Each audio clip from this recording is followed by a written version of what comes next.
শরীরের মধ্যে অতিরিক্ত দুর্বলতা থাকলে কোনো কিছু ভালো লাগে না। পড়ালেখা বলেন, কাজকর্ম বলেন, কোনো কিছুই ভালো লাগে না। শরীরের মধ্যে অলসতা কাজ করে। এরকম যদি হয়ে থাকে, নিয়মিত রাতের বেলায় ১ চামচ মধু এবং ১ চামচ কালো জিরার তেল পান করতে থাকুন। নিয়মিত ৪০ দিন পান করুন। পারলে সারা জীবন পান করুন। কোনো কঠিন রোগ আপনাকে দেখা দিবে না। বুখারী শরীফের হাদিসের মধ্যে আসছে, কালো জিরা আর মধু হচ্ছে মৃত্যু ব্যতীত সকল রোগের মহা ঔষধ। এই জন্য আপনার যে কোনো কঠিন রোগ থাকলে আপনি নিয়মিত কালো জিরা আর মধু পান করতে থাকুন।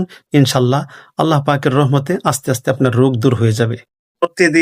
প্রতিদিন সূর্যের দিকে তাকিয়ে সকালে যখন লাল সূর্য উদয় হয়, ঠিক ওই সময় সূর্যের দিকে মুখ করে দাঁড়িয়ে আপনি সূর্যের দিকে হাতে ইশারা করে আপনি পাঠ করতে থাকবেন, বিসমিল্লাহির রহমানির রহিম ৩০০ বার পাঠ করবেন।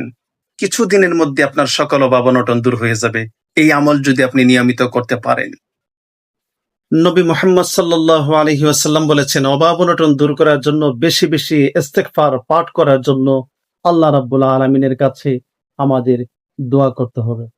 কারণ বেশি পরিমাণে যদি ইস্তেগফার পাঠ করি তাহলে গুনাহ মাফ হয়, আল্লাহ রাব্বুল আলামিন খুশি হয় এবং রিজিকের অভাব আল্লাহ দূর করে দেয়।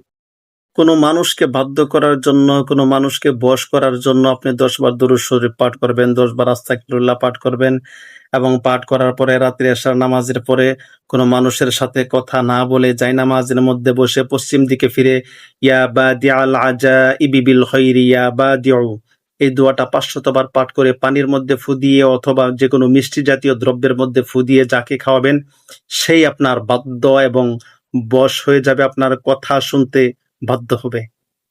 আপনি যদি প্রতিদিন ইয়া রাজ্জাকু আল্লাহ পাকের এই নামটা ৫০০ বার করে পাঠ করেন এশার নামাজের পরে, এই জীবনে আপনি যতদিন পর্যন্ত দুনিয়াতে থাকবেন ইনশাল্লাহ আল্লাহ রাব্বুল আলামিন এই নামের বরকতে আপনার সকল অভাব অনটন দূর করে দিবেন। আপনার কোনো অভাব থাকবে না। আপনি যদি আল্লাহ রাব্বুল আলামিনের এই গুণবাচক ২টা নাম ইয়া গনিয়্যু ইয়া মুগনিয়্যু, এটা ১০ বার দুরূদ শরীফ পাঠ করবেন এবং ১০ বার আস্তাগফিরুল্লাহ পাঠ করবেন, এটা পড়ার আগে এবং পরে, ঠিক আছে? আগে এবং পরে ১০ বার দুরূদ শরীফ, ১০ বার আস্তাগফিরুল্লাহ পাঠ করবেন এবং ইয়া গনিয়্যু ইয়া মুগনিয়্যু প্রতিদিন ২০০ বার করে পাঠ করবেন। প্রতিদিন একই টাইমে পাঠ করতে হবে, একই সময়ে, ঠিক আছে? তাহলে অতি দ্রুত দেখবেন আপনার অভাব অনটন দূর হয়ে আপনি ধনী হয়ে গিয়েছেন।